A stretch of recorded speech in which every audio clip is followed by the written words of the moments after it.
Hello, and welcome to the Beastly Talks, a podcast that is all about dogs, dog training, dog behavior, behavior modification, puppy development, fear, anxiety, and anything else that I can think of. So, I am what is generally referred to as a balanced dog trainer. And again, I've talked about in the past how I'm not a huge fan of the term balance, but essentially what being a balanced dog trainer means to me is that I use everything available to me. We use every tool, we use every method of play, food training, we use corrections, we use punishment, whatever works for the dog in order to get the best and longest lasting result with as much efficacy as possible.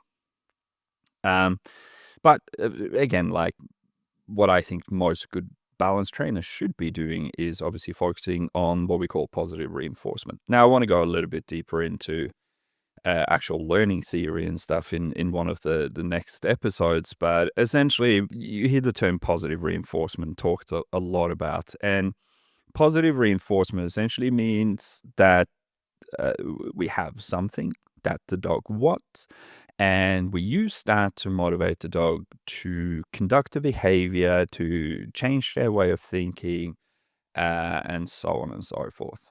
Now, I used to do a lot of food training, so training with food and teaching things with food, and I still do, but I am definitely moving more and more towards play-based training. I find play is a lot more effective, especially for a lot of the higher drive dogs. So the dogs with plenty of prey drive who just want to chase, grab things, bite things. They want to express a certain level of innate aggression. And again, that's not a bad thing. That is actually something we need to get out of the dog. So as I'm getting deeper and deeper into my training journey, I am actually shifting more and more away from food and more towards play-based training. But again, like there's a very common saying in the dog training industry, and that's obviously you've got to train the dog in front of you, right? There are a lot of dogs that are similar, like we have, breed specific criteria. A lot of breeds have similar issues, or they have similar drives or interests, right? But again, at the end of the day, every single dog, despite age, despite breed, despite genetics, how they were raised as puppies, like all dogs have a personality. They have a unique set or a unique way of thinking that is their own personality. And this is going to affect the dog's drives, it's going to affect their interest in certain different reinforcers, right? So again, like I've met, German Shepherds that are generally very interested in playing, that, just have absolutely no interest in a toy. They don't even want to chase after a piece of food if you throw it, right? So training the dog in front of you is very important. And unfortunately, we're seeing more and more of a rise in what we call cookie cutter type training, where bigger organizations very often they focus entirely on a specific tool or a specific method. So they go, hey, we're only going to train with food. We're not going to play. We're not going to use any form of corrections or punishment, right? Which has, positive reinforcement training only is great and it is effective, but it very much has a ceiling. And you very quickly hit that ceiling, especially if you're dealing with fear and anxiety and various, forms of aggression. Because just giving the dog a treat is not enough to really shift and change their mindset in the long run.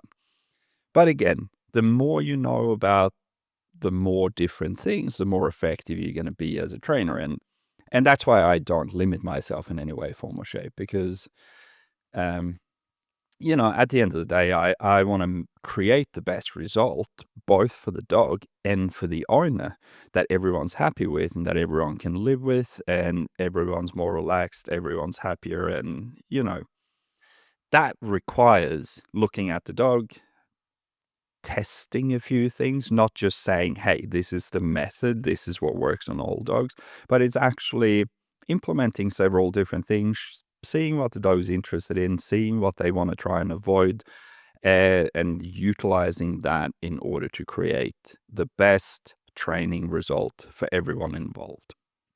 And uh, I think I learned this from Jay Jack. So Jay Jack is an American trainer. I think his company is called Next Level Dog Training. But I'm pretty sure I learned this concept from him. And so he says that any good dog trainer should be able to steal anyone's dog. So what that means is, if I go into someone's house and I meet a dog that I've never met before my entire life, after a 2-hour consult with these people, when I'm getting ready to leave, the dog should essentially want to go with me, right? And so that's kind of what he looks at in terms of what is a really good dog trainer, what is a human being that can communicate really well with dogs. It should eliminate any form of clarity. It should eliminate any form of fear and anxiety.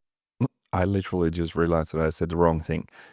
It should not eliminate for any form of clarity. It should enhance clarity, but eliminate any form of conflict.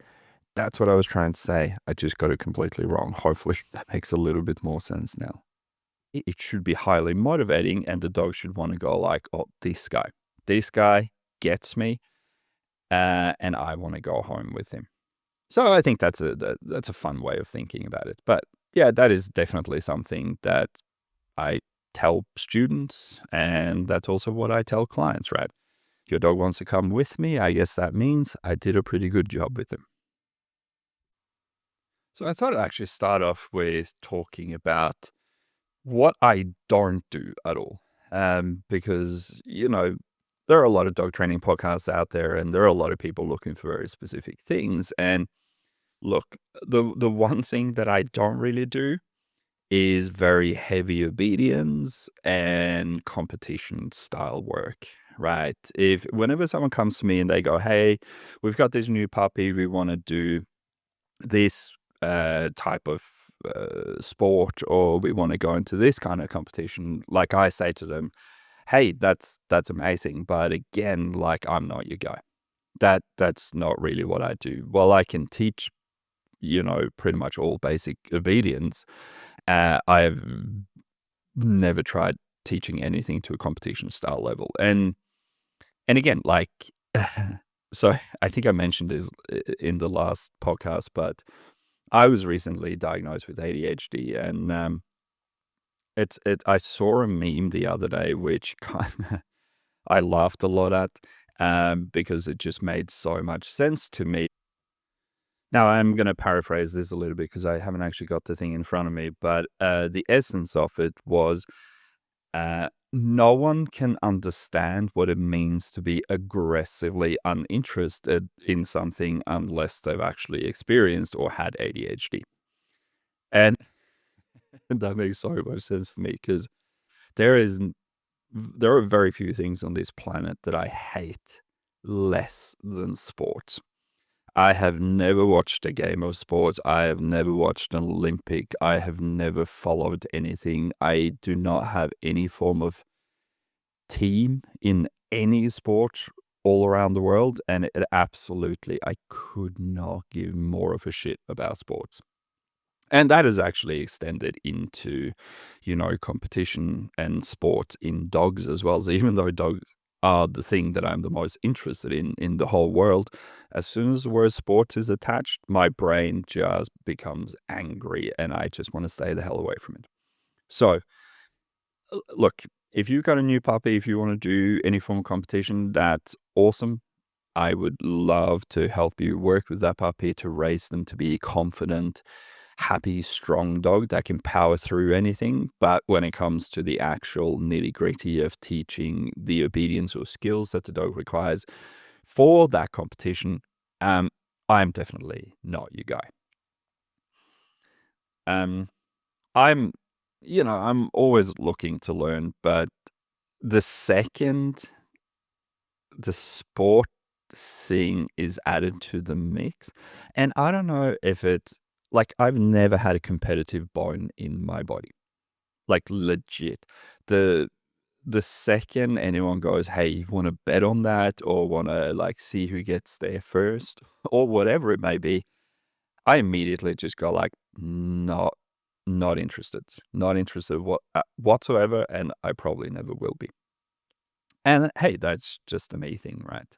But look, I always try to have fun with dogs, and I try to make friends with the dogs. I try to find out what drives and motivates that dog. And look, for some dogs, they love doing basic obedience, and so of course that's what we're gonna do with the dog.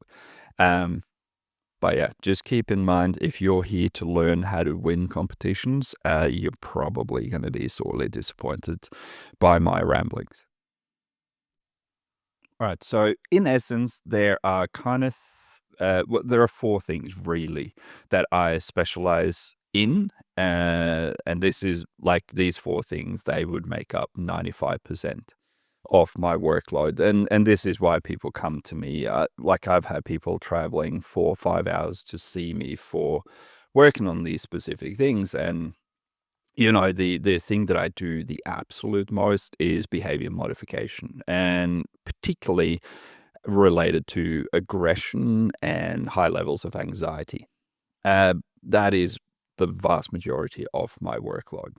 On the flip side of that, I also work a fair bit with puppy development. So, taking, young empty vessels that we call puppies and kind of build up their stress tolerance, build their power, their drive for things, and make them as confident and as suited to living life in a human world as we possibly can.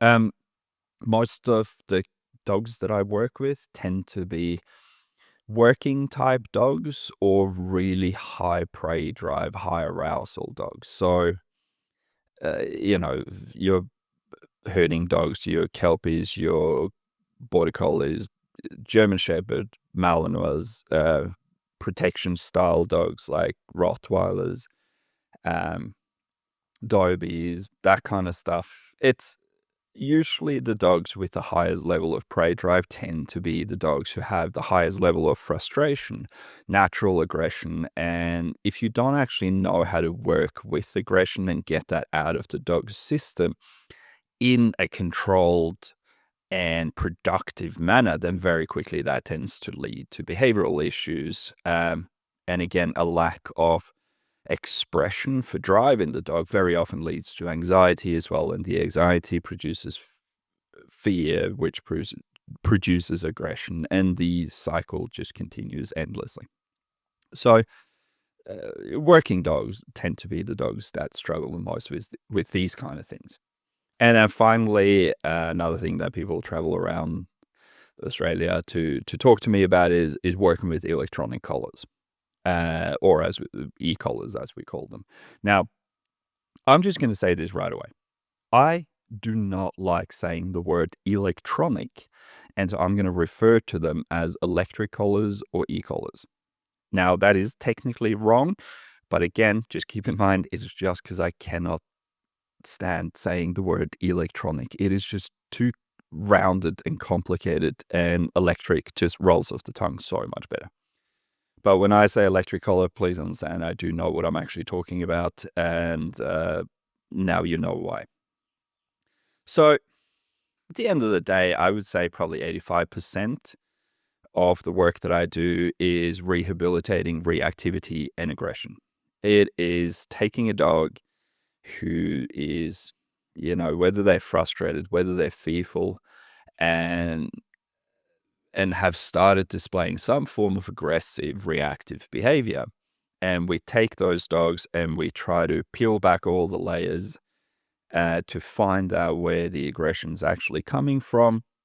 Once we have an idea where it's coming from, then we start working with the dog to utilize some negative reinforcement and pressure to interrupt behaviors and even cycles of thinking. So, like fear and anxiety is an interesting one because the more anxious you are, the more you think about how anxious you are, the more anxious you become, the more you think about how anxious you are, and the cycle just never ends.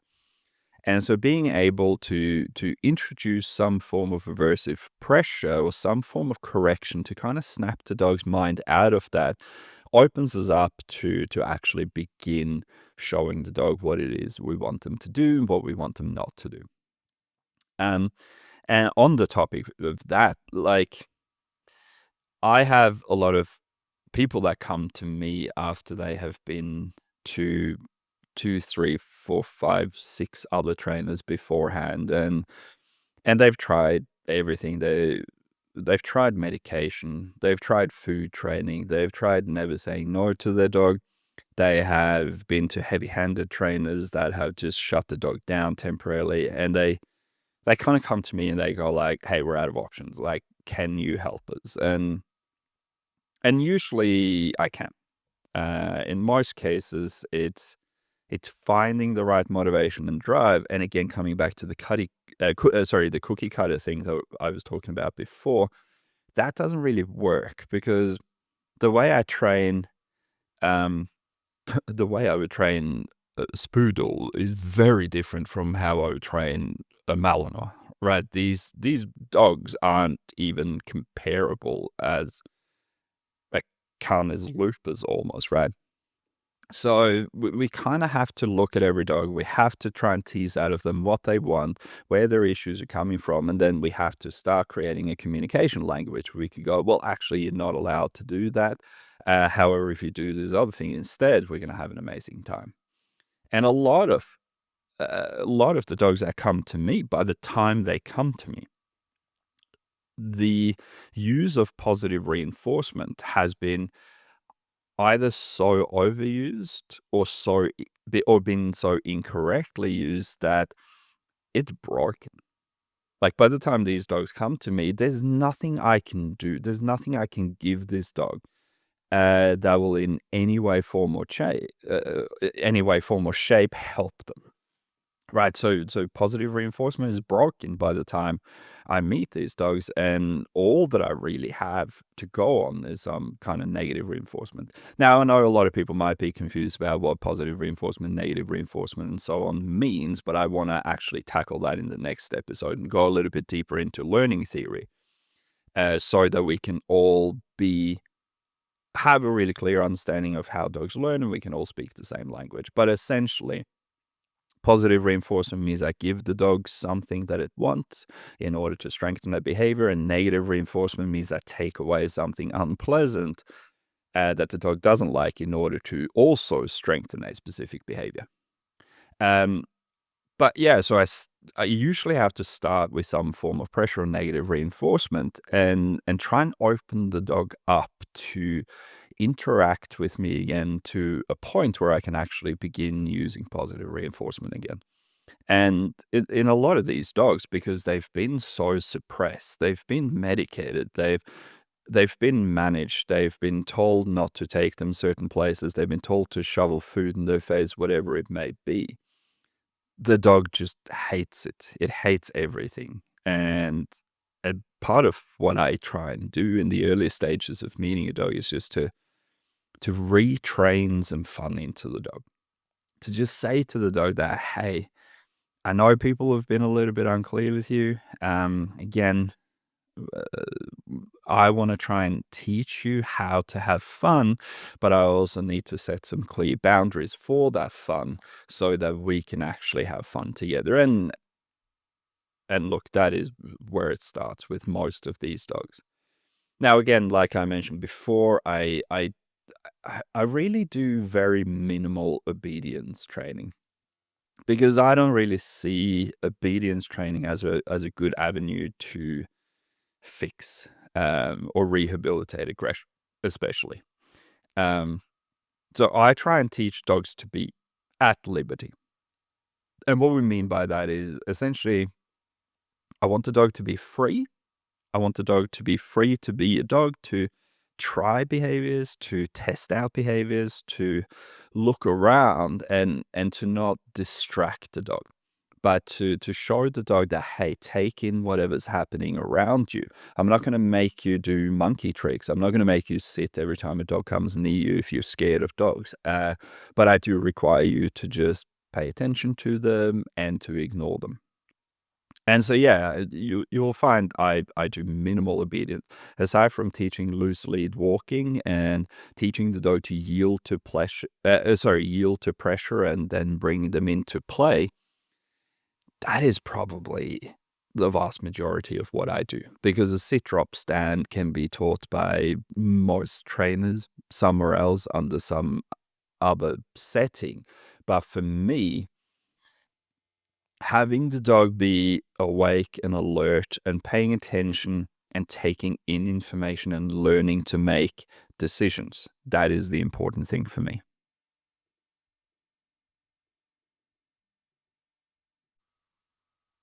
Now, with puppies, it's very different. So, in puppies, I try and focus on, 4 areas really, which is for the puppy to learn to have stress tolerance, being able to withstand stress and stressful events is super important.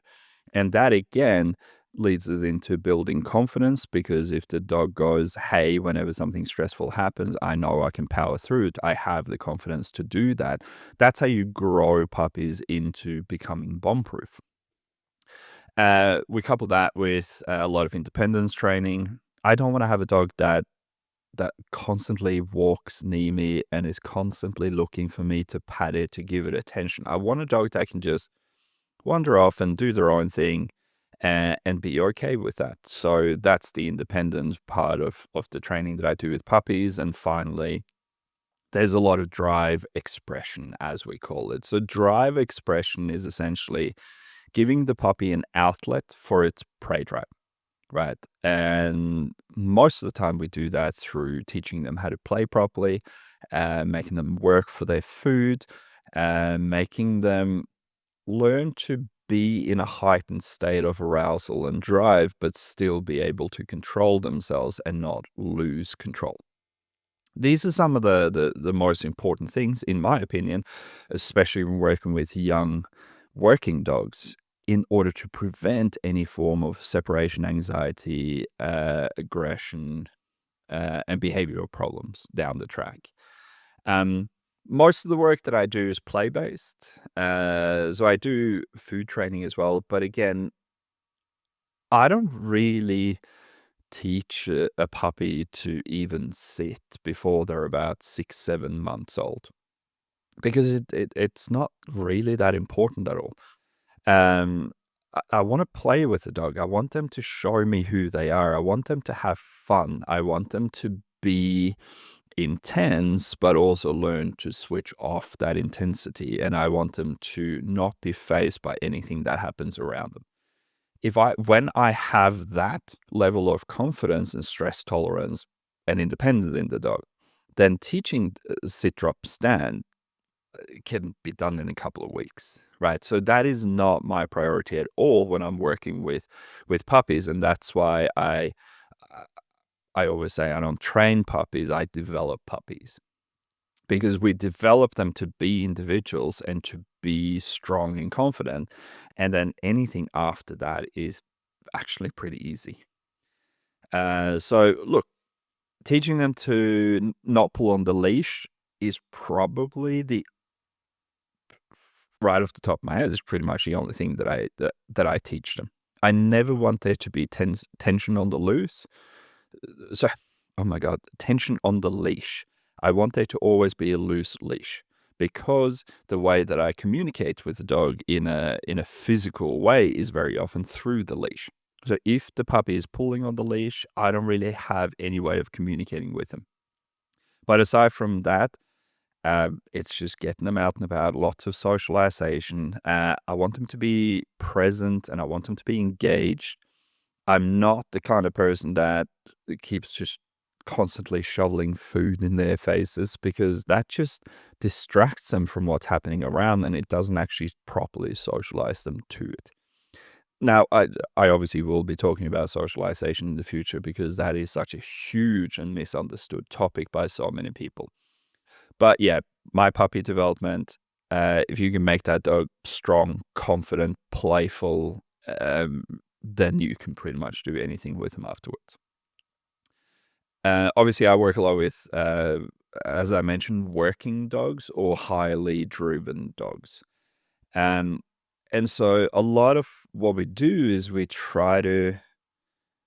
teach them to control their drive. So prey drive is obviously the dog's innate desire to chase, stalk, grab, kill, bite, and go through what we call the predatory motor sequence. And with those dogs, we have to kind of teach them to do substitute behaviors for that because I don't want them running and chasing and killing, say, other cats or other dogs or sheep or whatever it may be.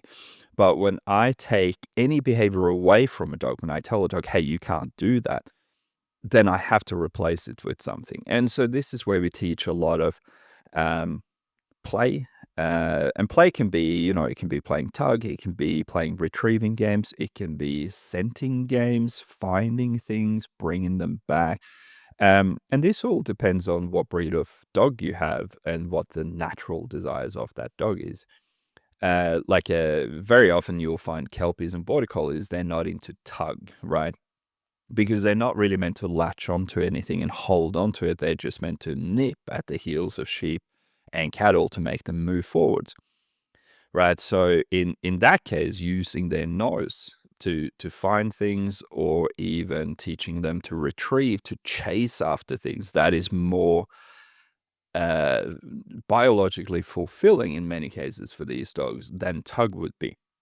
However, if you have a German Shepherd or a Malinois or a Rottweiler, you are most likely going to have to become really fucking good at playing tug, right? Because that is their natural desire. And if you don't get that out of their system, chances are you're going to get uncontrolled outward aggression towards other people or other dogs. So it's all about finding again what the dog wants to do and then teach them how to do that properly. Um, we often see that working dogs, like I said, have behavioral problems, and the thing that I hear all the time, which I'm sure a lot of other trainers who work with high drive dogs hear as well, there'll be something along the lines of, "Oh, my friend had a German Shepherd, and he was awesome. He was so well trained, and he was so cool, and so I got one." But then they didn't actually train the dog. They didn't teach them to do all those cool things. They didn't teach the dog to be stable, to be a good member of society, and to do work. Right? They expected them to just come out of the womb and be couch potatoes. And now we have so many behavioral problems because the dog is frustrated, it is unfulfilled, it is overly energetic, it hasn't had any boundaries set for it, and everything just goes wrong. Now, that being said, while like most of the dogs that actually come to me are working dogs, I do work with all breeds of dogs, and I've worked with Chihuahuas, right? Which has been fun, unusual for me, because going from working with a 50-kilo dog to working with a 3-kilo dog, that is you're gonna have to learn quickly on the job there. And I think so. One of the things that I often get asked by students, especially, is what are the three most aggressive dogs that you've met? Like, what breeds were they? And this is a very common question because I guess it's interesting to see where these things come from. And for me, it's very simple. Top three, number three was a German Shepherd. This guy had a seriously long bite history and he had done some damage. Number two was a Rottweiler. Same deal. Very understimulated, very frustrated, had serious bites on a couple of people, and was due for euthanasia. Luckily, we managed to save him. But yeah, number one, the most aggressive dog I've ever met my entire life is actually a 5 kilo spoodle. Yeah, I'm not kidding. This dog ran a household of 4 adults with his teeth. I I have never seen that level of aggression in my life, I think. And look, it was actually good that he was only 5 kilos because while sure, it did hurt when he bit you, he didn't quite do the same extensive damage that a German Shepherd would. But yeah, man, this was an intense dog, I can tell you that. And, y yep, with dogs, there's always gonna be that one dog that surprises you. No matter how good you get at dog training, you're always gonna run into that one dog where you go, "I've never seen anything like this, and I have no idea what to do." Even after 10 years, it doesn't happen that often anymore, but occasionally I'll just stumble over a dog and I'll go like, "Man, where do I even begin here?" And finally, it is e-collars, electric collars, electronic collars, but like I mentioned before, I can't say the word electronics. I'm gonna call them electric collars. Um, E-collars are, I'm gonna say, without a shadow of a doubt, the most hated and the least understood dog training tool in the world. Um, I've had threats, like, on social media, like, because I've posted videos of me working with e-collars with dogs, and people have threatened to come and attack me, to I had a guy who was gonna fly over from the US and treat me like I treat a dog, and I just messaged him back, and I said, "Oh, man, I'm looking forward to that because I treat dogs like bloody gods, so I look forward to a weekend of pampering," and then he blocked me, never heard from him again, which is probably just as well. But, e-collars, you can do things with an e-collar that you cannot do with anything else. It produces such extremely high level of clarity, and because they're so precise, uh, you can eliminate things like anxiety in a much shorter amount of time than you can do with anything else. Food, play, none of this actually begins interrupting the dog's state of mind and opening them up for learning as quickly as an e-collar does. Um, Now, after I finished NDTF, which is the National Dog Trainers Federation, like a nationally recognized qualification in dog training, they when I did that course, I think they meant, well, they didn't mention e-collars, but they literally just held one up, and I think they talked about them for about 5 minutes, and then we just never heard anything else about them. They just barely touched on low stim conditioning, and that was pretty much it. So, and I was super curious about e-collars from day dot, and I wanted to learn more about them. And so I bought one, I tried it on myself, I kind of worked out how they operate and everything. And then I wanted to start doing what I at the time called e-collar training with my Kelpie Ollie. So I put the e-collar on him and I started finding the lowest perceivable level. Again, in future podcasts, I'm going to go into so much more detail of how I work with e-collars and everything. But I started finding the lowest like the lowest number that he could feel the e-collar on. And I started doing what we call conditioning work. And man, I did bad training. I did terrible, terrible training because I went too high too soon. There was too much pressure on him. He got confused. He didn't have the level of basic obedience that he needed to learn to work through the e-collar, and it was an absolute mess. We did a 5-minute session, and I could watch him shut down in that session. And so I took the e-collar off him, and I said to myself, obviously, I have no idea what I'm doing here, and I'm not putting another e-collar on a dog until I know what I'm doing.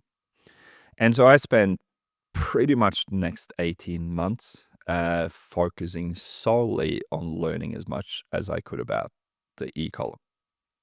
I think from memory, I read 8 books.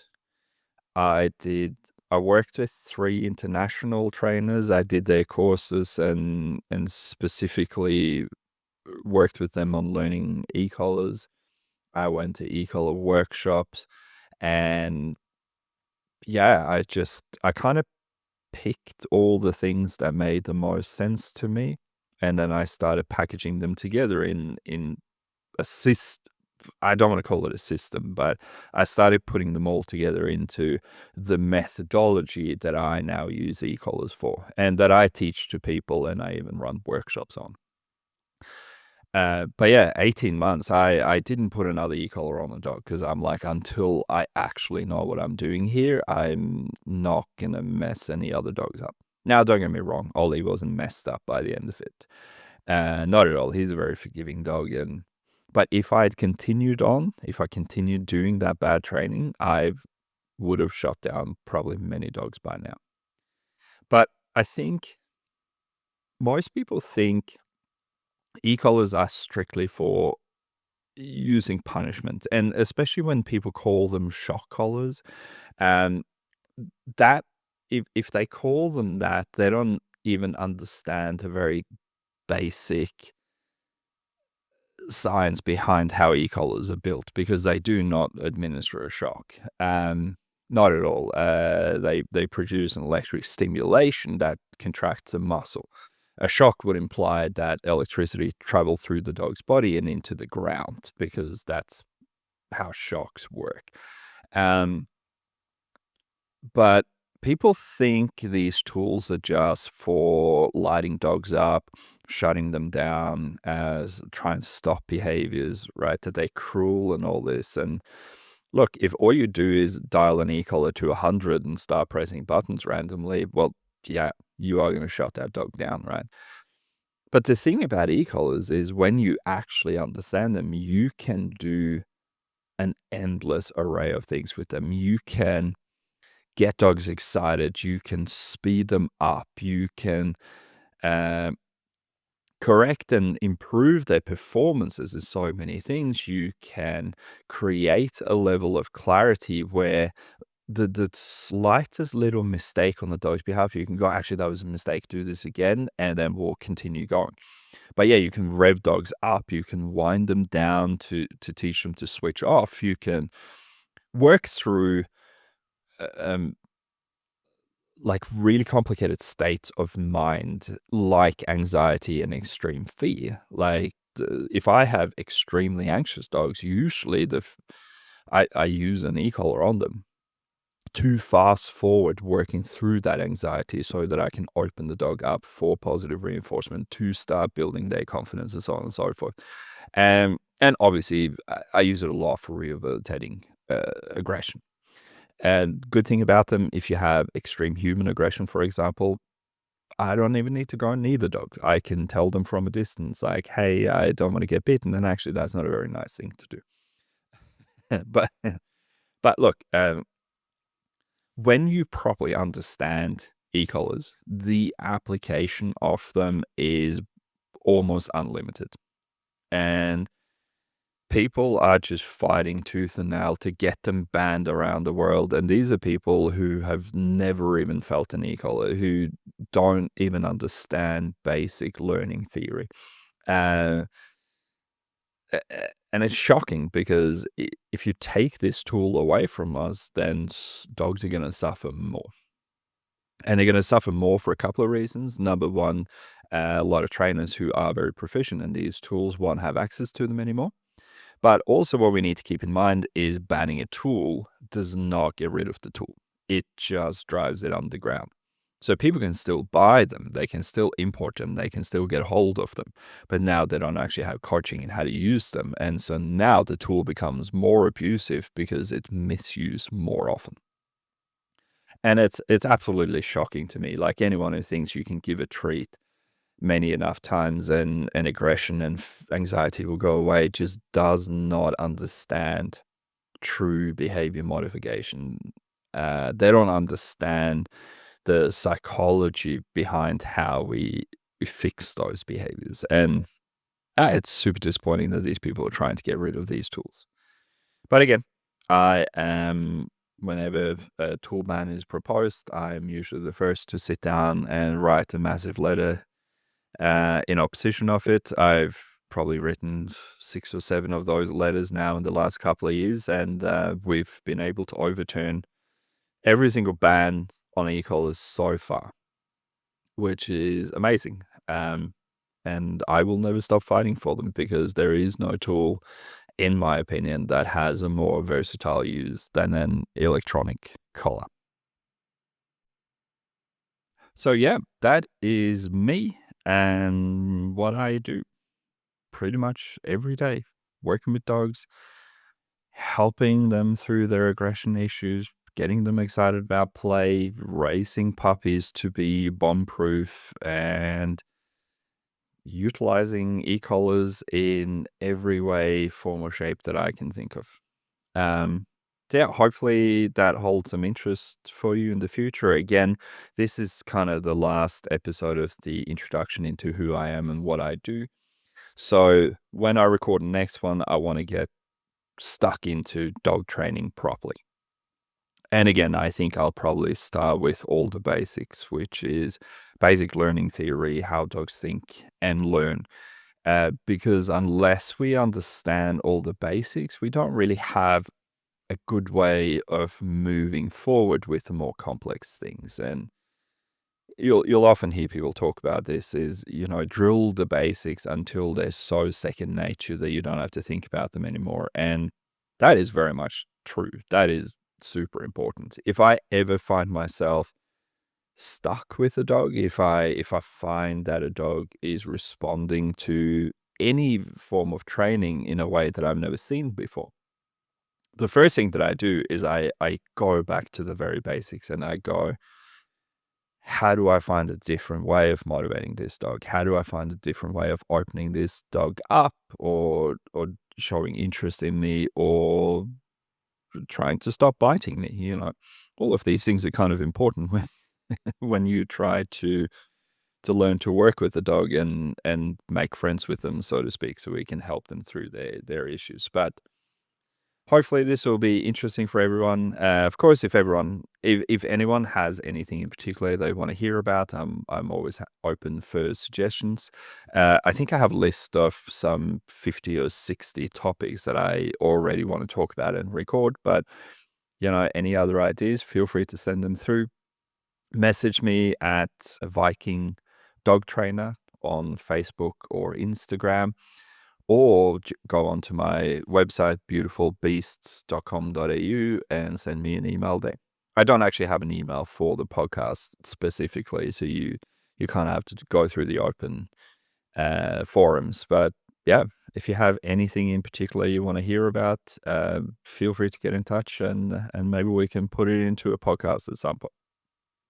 But thank you for coming along again, and I look forward to getting stuck into the proper training and digging as deep as we can into the dog's brain and how we make them happier, more content, how we live better lives with them, how we're all less frustrated, less stressed, and more fulfilled.